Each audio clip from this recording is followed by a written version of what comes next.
Pertanyaan selanjutnya J Pak Huda. Nggih. Langkah-langkah atau prosedur seperti apa yang biasa Anda lakukan selama ini? Oke. Langkah-langkahnya ketika kita menghadapi itu, yang pertama tadi kembali harus diperkuat regulasinya dulu. Nggih, itu harus dilihat regulasinya. Yang kedua, kumpulkan informasi atau data yang mendukung hal itu dari berbagai pihak. Jadi tidak hanya pihak sekolah ataupun pihak orang tua, keluarga, tidak. Tapi yang mendukung hal itu apa? Harus kita perkuat di sana. Kita lihat. Nah, setelah itu baru dianalisis. Ya, setelah dianalisis baru nanti mengambil sebuah keputusan. Itu langkah-langkah yang sering saya lakukan. Selanjutnya Pak Huda, Jadi, hal-hal apa saja yang selama ini Pak Huda anggap efektif dalam pengambilan keputusan pada kasus-kasus dilema etika? dikatakan efektif atau tidak dalam suatu pengambilan keputusan itu nanti melihatnya dari sisi impact-nya atau dampaknya. Nih, ini kalau beberapa yang pernah saya lakukan ini kecenderungannya memang efektif. Itu tadi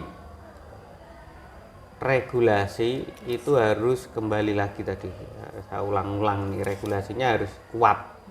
Itu sebagai pedoman. Jadi tidak melihat kepentingan, kalau kepentingan individu, kepentingan kelompok, kepentingan apa, enggak, tapi regulasinya apa kan gitu.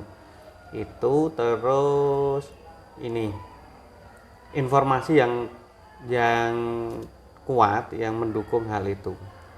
Kalau kita butuh konfirmasi ya konfirmasi. Kalau kita butuh daya dukung atau data dukung yang ada, ya kita harus perkuat itu.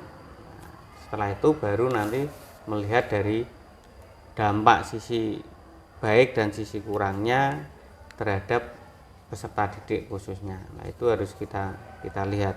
Baru nanti setelah itu kita lihat efektif atau enggak.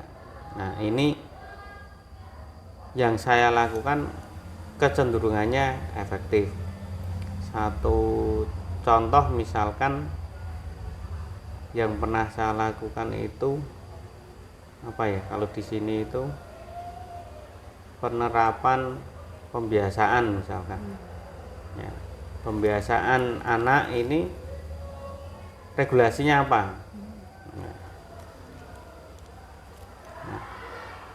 Pembiasaan kalau yang di sini itu misalkan sholat Jumat atau sholat jamaah. Nah, ini regulasi yang mendukung itu apa? Yaitu peraturan tentang pendidikan karakter, penguatan pendidikan karakter. Itu kan ada itu di peraturannya. Nah, itu dilihat, itu untuk mendukung hal itu, baru nanti kita kumpulkan informasi sama dari guru agama. Nah, saya diskusi, saya panggil ngobrol apa kendalanya ini, terus harapannya seperti apa. Kemudian saya sampling terhadap beberapa anak juga. Nah, ini seperti apa harapannya. Kemudian dari salah satu atau beberapa guru juga mungkin melakukan observasi ke anak. Nah, seperti apa sih kan itu. Kemudian saya sendiri juga melakukan observasi dari sarana prasarananya, dari partisipasi Bapak Ibu guru, partisipasi anak-anak seperti apa, baru saya mengambil keputusan. Ya, keputusan yang saya ambil waktu itu ini, kita melaksanakan kegiatan ibadah Jumat pembiasaan itu berlaku untuk seluruhnya, jenjang kelas 7, 8, 9. Ya, walaupun sebelumnya kebijakan itu bergantian, jenjang kelas 7 dulu, kelas 8 dulu, kelas 9 dulu. Nah, ini saya memutuskan seluruhnya Jumatan, itu yang muslim. Kemudian karena sarana nggak cukup, Nah, ini koordinasi dengan tempat ibadah terdekat. Nah, kita titipkan di sana dan sudah berjalan ini. Nah, ini yang saya anggap pengambilan keputusan yang efektif juga. Ngaten. Kalau hal-hal apa saja yang selama ini merupakan tantangan dalam pengambilan keputusan pada kasus-kasus yang khususnya itu dilema etika, Pak? Nih, pengambilan yang menjadi tantangan ya, pengambilan keputusan ini sekali lagi nak saya ya kembali ke peserta didik. Ya, kembali masalah yang kaitannya dengan peserta didik ini dilemanya luar biasa. Ya. Kita punya tata tertib, sudah disosialisasikan, sudah dijalankan. Ketika nanti ada yang melanggar, nah ini kalau kita basisnya konsekuensi, ya udah konsekuensinya apa misalkan? Konsekuensinya oke, yang terberat misalkan anak diminta ditarik kepada orang tua atau kita kembalikan kepada orang tua kan gitu, itu yang terberat misalkan. Namun ketika nanti muncul hal itu ya, kita kembali ke ini, dilemanya akan muncul ketika kita sudah melihat dari sisi keluarga, lingkungan, masyarakat. Nah, itu akan muncul. Kalau ini kita terapkan, kita kembalikan ke orang tua, ternyata dari sisi keluarga ini lingkungannya ini mau nanti setelah dikembalikan mau kemana anak ini, mau belajar di mana ya. Terus dari sisi mohon maaf kemampuan ekonomi misalkan, kalau ini nanti berpindah tempat pendidikannya mampu nggak ekonominya. Nah itu muncul. Nah, satu sisi kita menerapkan tata tertib, satu sisi hak belajarnya ada. Nah, ini yang harus kita lakukan pendampingan, pendekatan yang lebih intens terhadap peserta didik dan orang tua. Nah, jalur komunikasi inilah yang kita ambil. Karena mau tidak mau pendidikan ini harus didukung dari pihak keluarga. Kalau hanya dari pihak sekolah ya berat itu, di sekolah, kemudian keluarga, masyarakat. Nah, ini tadi baru dua sisi, sekolah dan keluarga. Ketika nanti kita melihat masyarakat, nah ini lebih repot lagi karena akan melibatkan banyak orang. Nah, ini ngaten. Ya, jadi melihat dari konsekuensinya nggih Pak nggih. Yeah. Nggih. Selanjutnya, apakah Pak Huda memiliki sebuah tata kala atau jadwal tertentu dalam sebuah penyelesaian kasus dilema etika? Apakah Pak Huda langsung menyelesaikan di tempat atau memiliki sebuah jadwal untuk menyelesaikannya? Bentuk atau prosedur seperti apa yang Pak Huda jalankan? Oke. Terima kasih. Tata kala ini bersifat fleksibel. Artinya ketika nanti kita melihat permasalahannya itu segera dilakukan dan itu urgent ya ini harus. Dan tentunya prosedurnya jelas. Prosedurnya yang saya lakukan ketika menghadapi permasalahan itu, kembali begitu muncul masalah itu maka kami koordinasikan pihak-pihak yang terkait untuk melihat regulasi. Ya, regulasi entah itu dari pusat, dari daerah maupun aturan yang sudah disepakati bersama di sekolah maupun nanti sampai di kelas. Itu yang harus kita lihat. Kemudian langkah berikutnya atau tata kala berikutnya ya segera kumpulkan informasi data yang ada itu. Nah, ini kalau urgent ya harus segera kita lakukan itu. Mungkin target ya, masalah ini selesai 1 bulan atau masalah ini selesai minggu ini harus selesai. Nah, kemudian masalah ini oke, kita butuh waktu untuk mengumpulkan banyak informasi, maka akan membutuhkan waktu yang lama. Seperti itu.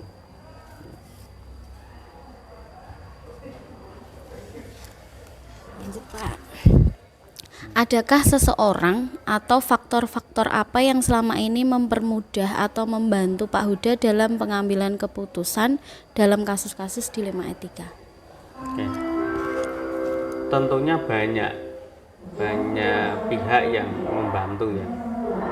Misalkan kaitannya dengan kesiswaan, ya berarti pihak kesiswaan yang banyak terlibat membantu.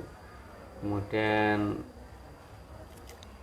guru bimbingan konseling, kemudian wali kelas, kemudian masyarakat, kemudian mungkin dari relasi yang kaitannya dengan pihak luar, itu banyak membantu lah. Itu yang tadi di awal saya katakan, ketika di fase pengumpulan data daya dukung itulah di peran mereka yang sangat penting buat saya.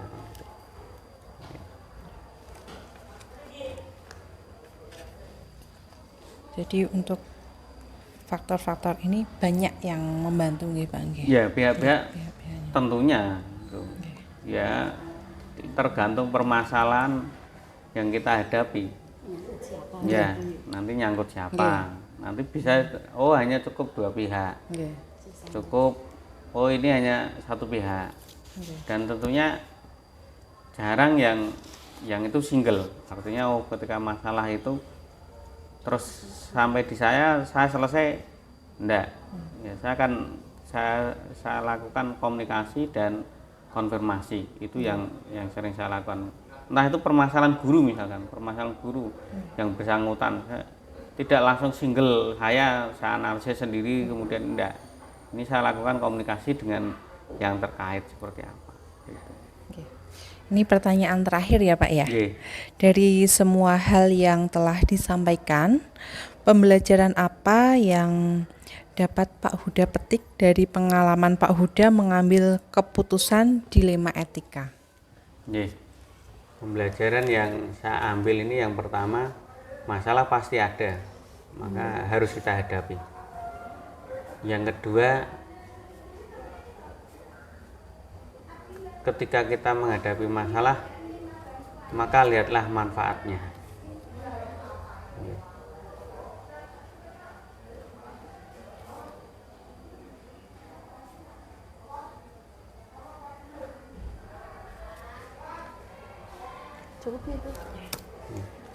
Cukup Pak Huda, terima kasih atas kesediaannya menjawab pertanyaan-pertanyaan kami.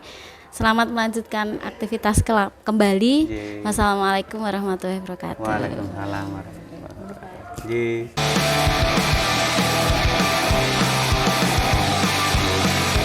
Assalamualaikum Pak Wajiman, mohon waktunya. Kami dari CGP Angkatan 9, saya Novi dari SMP 4 dan rekan saya Bu Husnul dari SMP 5 ingin menanyakan beberapa pertanyaan kepada Pak Ngadiman terkait dengan pengambilan keputusan.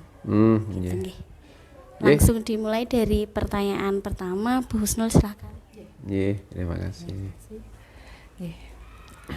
Pertanyaannya, selama ini bagaimana Pak Ngadiman dapat mengidentifikasi kasus-kasus yang merupakan dilema etika atau bujukan moral?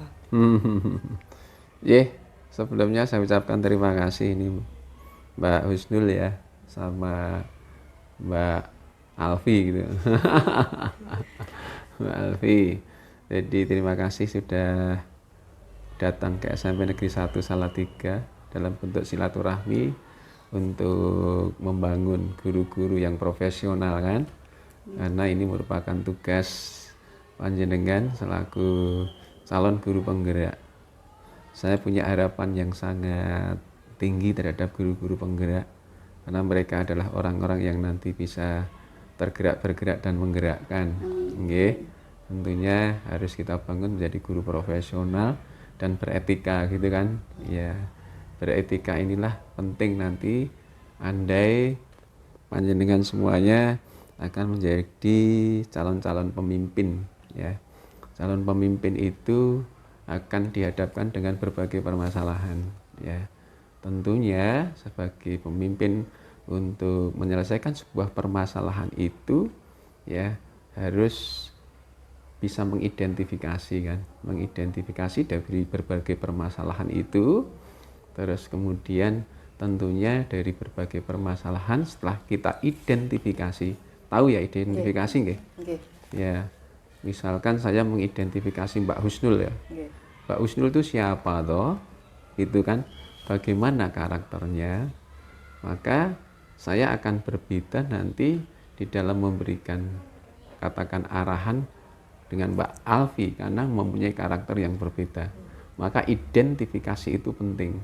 Identifikasi itu penting dalam rangka untuk menetapkan sebuah prioritas penanganan gitu ya. Karena kan kita itu tidak bisa menyelesaikan segala permasalahan dengan sekian banyak itu langsung bersama-sama. Maka apa yang panjenengan tanyakan tentang identifikasi itu penting dalam rangka untuk menetapkan sebuah prioritas penanganan. Tentunya nanti prioritas utama itu akan kita tentukan berdasarkan dampak positif dan negatifnya. Itu penting. Maka identifikasi adalah utama untuk penyelesaian sebuah masalah. Gitu nggih.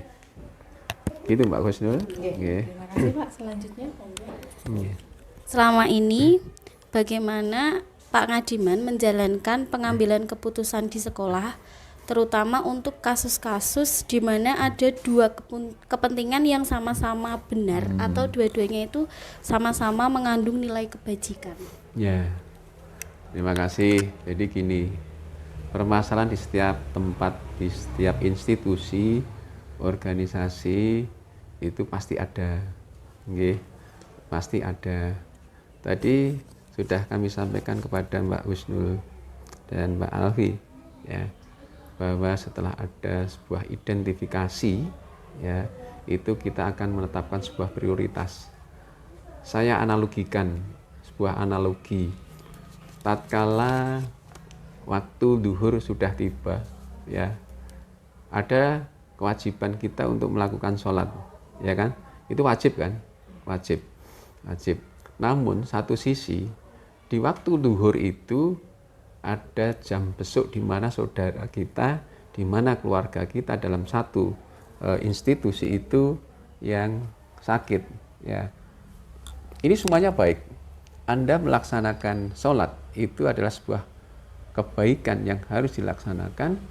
Satu sisi hablum minanas, hubungan kita sesama manusia itu penting kan. Besok ke rumah sakit, saudara kita sakit itu baik nggak? Baik. Terus kita melaksanakan sholat itu baik nggak? Baik. Ya, maka Anda akan berpikir sholat dulu atau besok dulu, kan gitu kan? Sama-sama baiknya. Maka harus membuat sebuah prioritas. Maka apa? Oh, karena sholat itu wajib hukumnya bagi kita laksanakan sholat baru nanti besok. Jadi prioritas satu adalah apa? Ya, kewajiban itu. Sama menjadi seorang ASN, ya. Panjenengan ASN, entah itu jalur dari CPNS atau PNS dan P3K. Maka di situ ada yang namanya aturan, ya. Sebuah etika itu harus dilaksanakan, ya. Di sebuah institusi ada SOP, standar operasional prosedur, tata tertib kepegawaian, gitu kan. Maka kita tentunya harus bisa mengutamakan loyalitas, itu penting. Loyalitas itu penting. Nah, oleh sebab itu, tatkala kita harus menentukan mana yang didahulukan, ya, didahulukan dalam dua kepentingan yang sama-sama baiknya, tentunya kita sebagai ASN akan mementingkan tatkala itu berkaitan dengan kedinasan. Karena itu sebagai bentuk loyalitas ASN, itu harus kita utamakan. Karena apa? Itu sebuah kewajiban bagi kita juga. Karena konsekuensi dari ketertiban itu, dari ketaatan kita, kedisiplinan kita, integritas kita terhadap pelaksanaan aturan itu akan berdampak pada yang lain, gitu ya. Jadi maka dalam menentukan mana yang harus kita laksanakan, kita harus membuat skala prioritas. skala prioritas itu akan kita tarik akan segi positif dan negatifnya dan kewajiban kita terhadap ASN. Yuk. Lanjut ke pertanyaan ketiga nggih Pak nggih. Ya. Langkah-langkah atau prosedur seperti apa yang biasa Pak Ngadiman lakukan selama ini? Ya, kalau saya boleh menarik dari depan, ya, ada sebuah identifikasi, ya, terus kemudian tadi ada prioritas, nggih kan? Terus tentunya kita nanti akan berhadapan dengan seseorang, manusia, gitu ya. Bagaimana kita menangani sebuah permasalahan itu? Tentunya satu, orang yang bisa menangani sebuah permasalahan itu tatkala suasana hati ya dari seorang katakan pimpinan sekolah itu apa? Harus dalam kondisi sehat jasmani dan rohani ya. Nggih. Jadi kita kalau di dalam bahasa Jawa itu dalam kondisi yang wening. Wening itu pikiran bersih, sehat ya, dalam kondisi tidak ada tekanan emosional, itu penting. Maka seperti itu mesti kita akan bisa fokus, ya, fokus.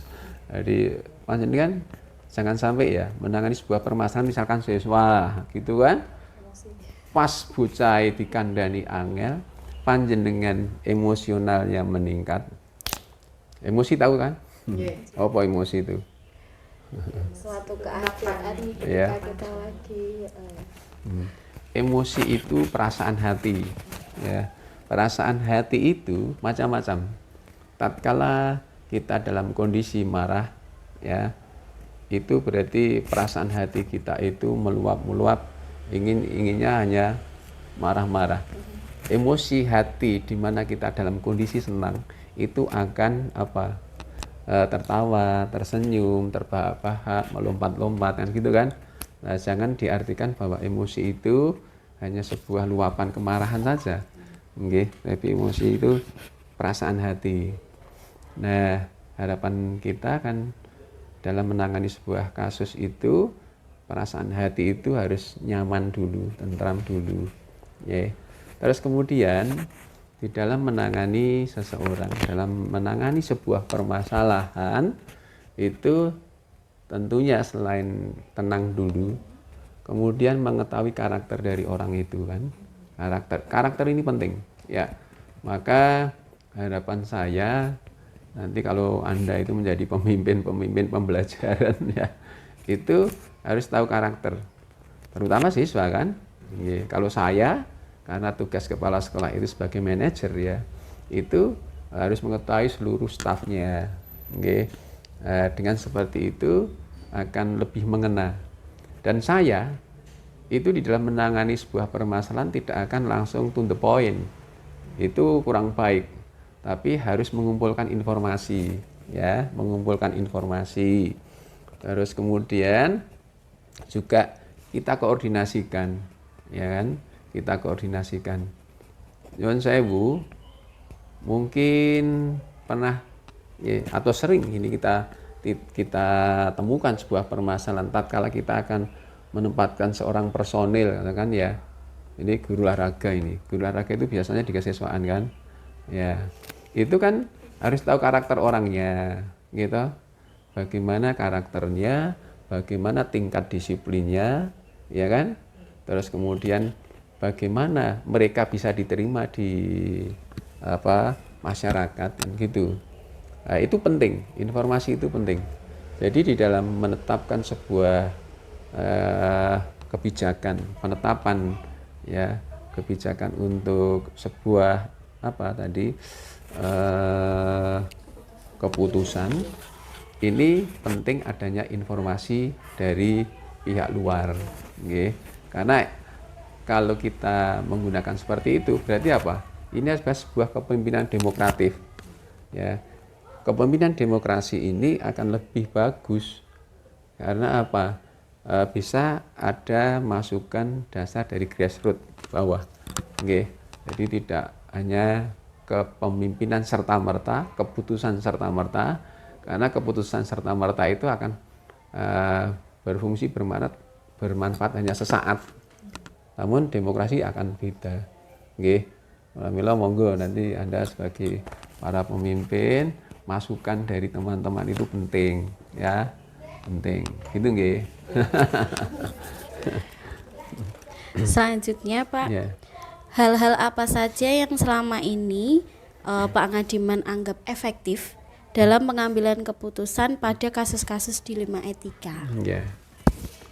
Yang sangat efektif adalah pengambilan sebuah keputusan yang selalu dikoordinasikan, ya, yang selalu dikoordinasikan. Ini akan lebih efektif dan hasilnya itu akan lebih tepat.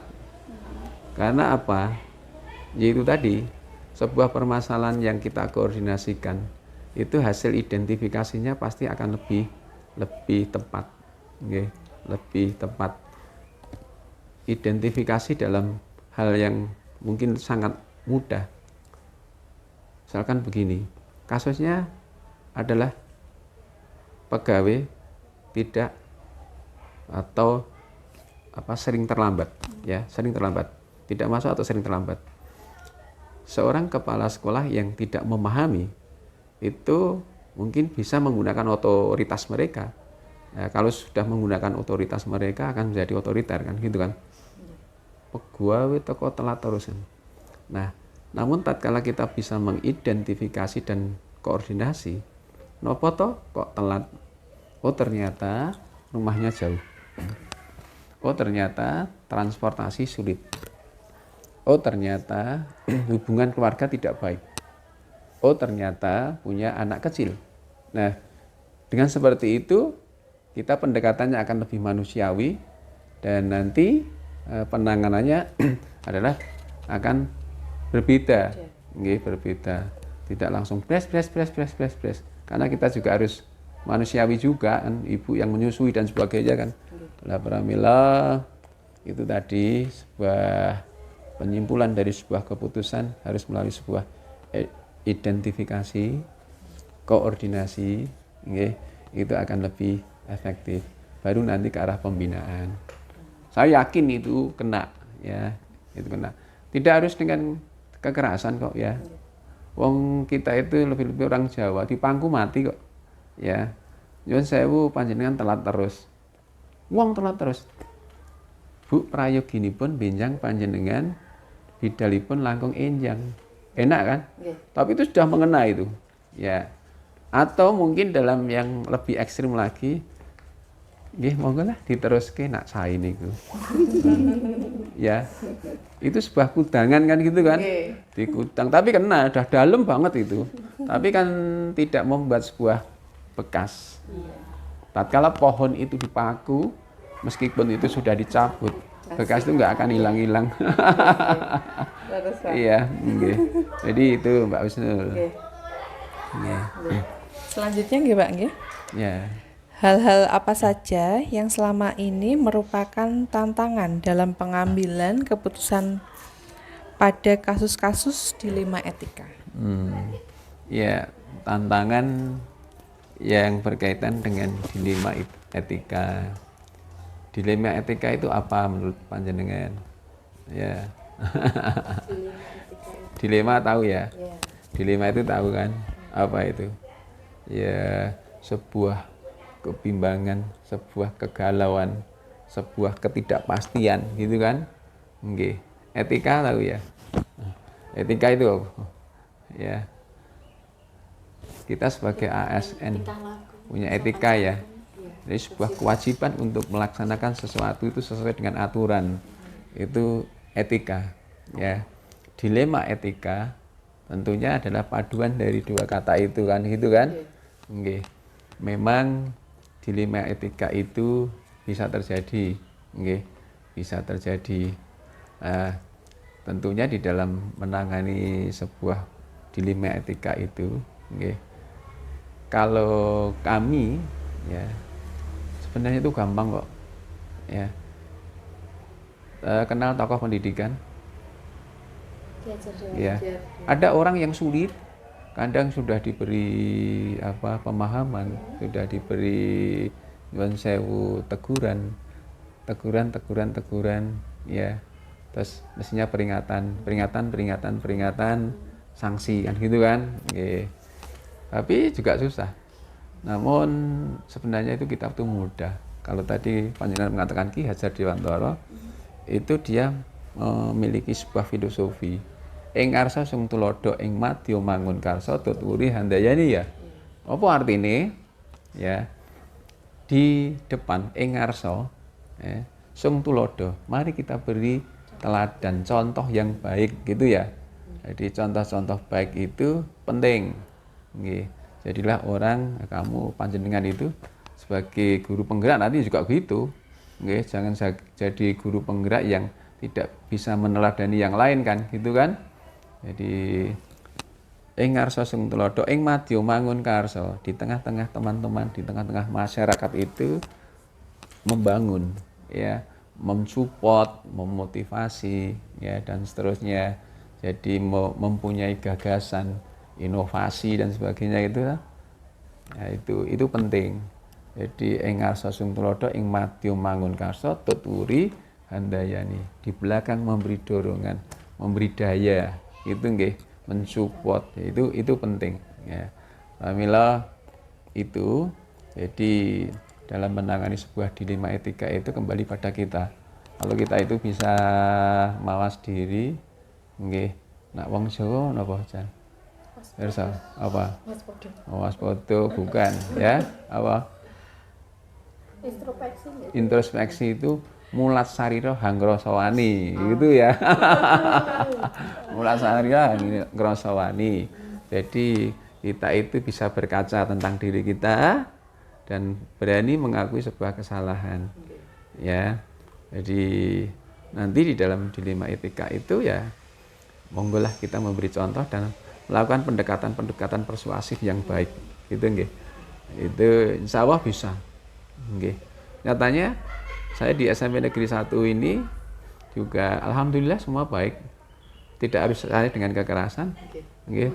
Nanti tanya aja teman-teman, Pak Adiman pernah marah enggak? Ya, karena dengan tatapan itu sudah tahu kok. Nggih. Oh iya. Ekspresi ya. Itu kan? Nggih. Saya pernah di SMP Negeri 8. Tatkala teman-teman diajak berlari kok susah gitu. Saya kutang, tak kintung HP tenan, terus aja. Ya. Akhirnya dia ketemu Pak Adiman, saya ingin dikutang lagi. Dikutang lagi. Nggih.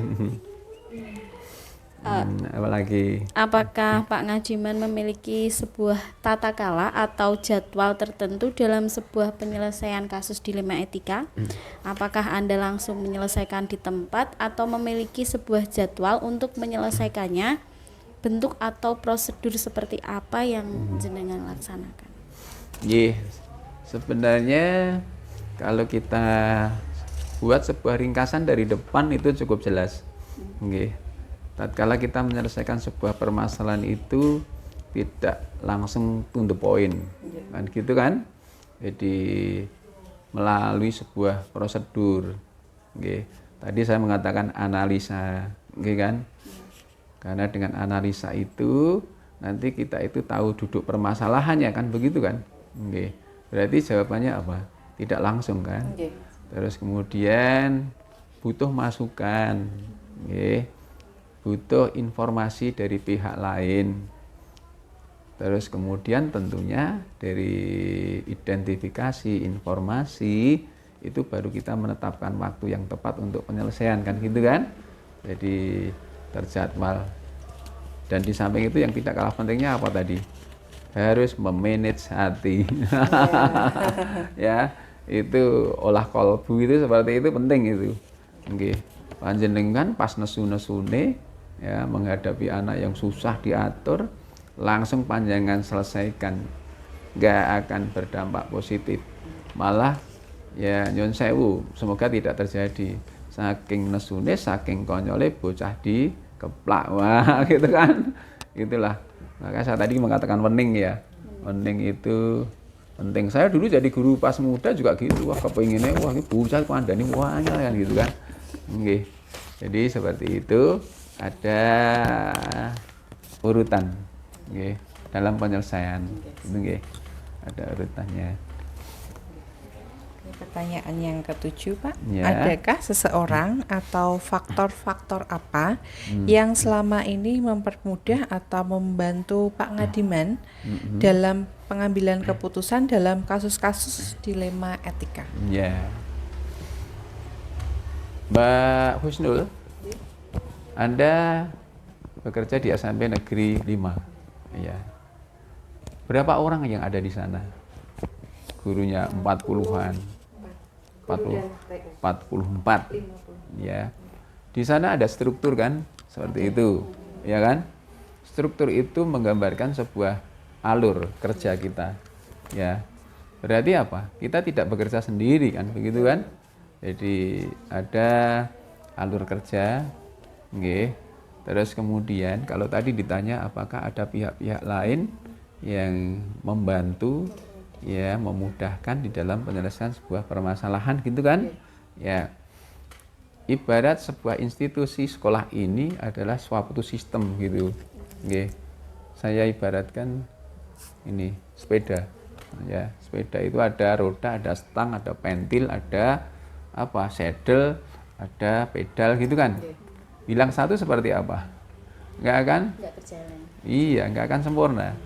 Nah, roda di dalam sebuah institusi organisasi itu juga seperti itu. Panjenengan perso Korpri. Tahu? Apa itu? Korps Pegawai Republik Indonesia.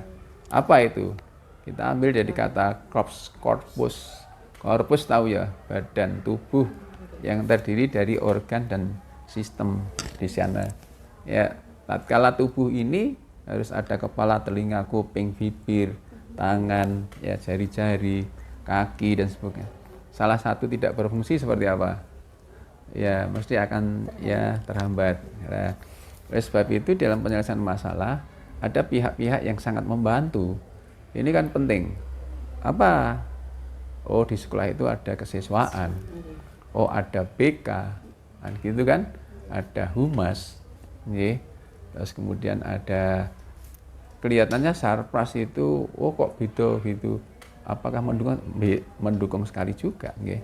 Pramila pihak-pihak di sekolah, ya para waka ini penting, ya para waka dan koordinator bagian ini sangat membantu, nggih. Jadi kalau tadi saya mengatakan, oh harus butuh masukan dari siapa? Ya dari BK. Bagaimana toh ini anak ini apa latar belakangnya? Kalau saya langsung ke guru dan karyawan, juga dari humas pun kan kita tahu. Ini piai ini dalamnya mana, kondisi rumah tangganya seperti apa, nggih kan? Nyuwun sewu. Saya itu pernah mendapatkan ya sebuah ilmu dari seorang sesepuh saya yang dulu jadi pengawas juga. Di dalam menentukan personil di sebuah sekolah itu harus dilihat background, ya. Saya mau menetapkan seorang bendahara. Apa yang harus ditetapkan di sana? Ada sebuah garis-garis yang perlu kita garis bawahi tebal. 1, jujur, ya. 2, mapan. Mapan dia memiliki taraf sosial ekonomi yang baik. Karena apa? Tatkala mereka nyuwun sewu ya, tidak mesti harus seperti itu. Sosial ekonominya amburadul, ini akan rawan terhadap penyelewengan kan gitu kan. Itu penting. Jadi jujur, sosial ekonominya mapan baik, dari keluarga baik-baik dan seterusnya. Maka ini penting seperti itu, okay. Jadi pihak-pihak lain dalam penetapan sebuah keputusan itu perlu, ya, dan harus ada, ya. Tapi bukan pembisik ya, bukan pembisik, ya, bukan terus penasihat spiritual gitu. Mbah Dukun itu enggak, tapi mitra kerja itu penting, nggih, mitra kerja penting. Nggih. Pertanyaan terakhir nggih Pak Ngadiman. Ya. Dari semua yang sudah disampaikan jenengan tadi, Ya. pelajaran apa yang dapat Pak Ngadiman petik dari pengalaman Pak Ngadiman mengambil keputusan dilema etika? Ya. Ini closing statement. Jadi quotes nanti. Ya. Kalau kami jangan jadikan sebuah permasalahan itu adalah kendala. Nggih. Namun jadikan permasalahan itu sebagai pembelajaran yang akan mendewasakan kita. Nggih. Bagaimana dengan permasalahan itu kita harus bisa memanage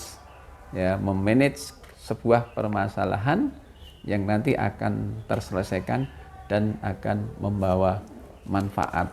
Gitu nggih. Jadi sekali lagi Anda nanti kalau jadi pemimpin jangan jadikan sebuah permasalahan itu adalah sebuah kendala ya. Harus diselesaikan. Nggih. Jadi itu akan menjadi sebuah pembelajaran pendewasaan. Nggih, semoga nanti Anda bisa menjadi guru profesional yang juga menjadi teladan contoh bagi yang lain. Jadilah figur-figur manusia yang engar sosung tulodo ing madya manggon karsa tutwuri handayani. Harus itu. Terima kasih Pak Ngadiman. Ini banyak hal yang dapat kami pelajari dari Pak Ngadiman, sosok Pak Ngadiman yang sudah berapa tahun ya pengalaman. Saya dari lebih sekolah. dari 36 tahun hidup di pendidikan. Sudah sejak saya tahun 87 sudah jadi guru. 87. Saya baru nikah itu. Iya. Saya dapat Nggih, jadi panjenengan itu seusia anak saya. Nggih. Jadi seperti itu. Selamat berjuang di pendidikan ya. Nggih.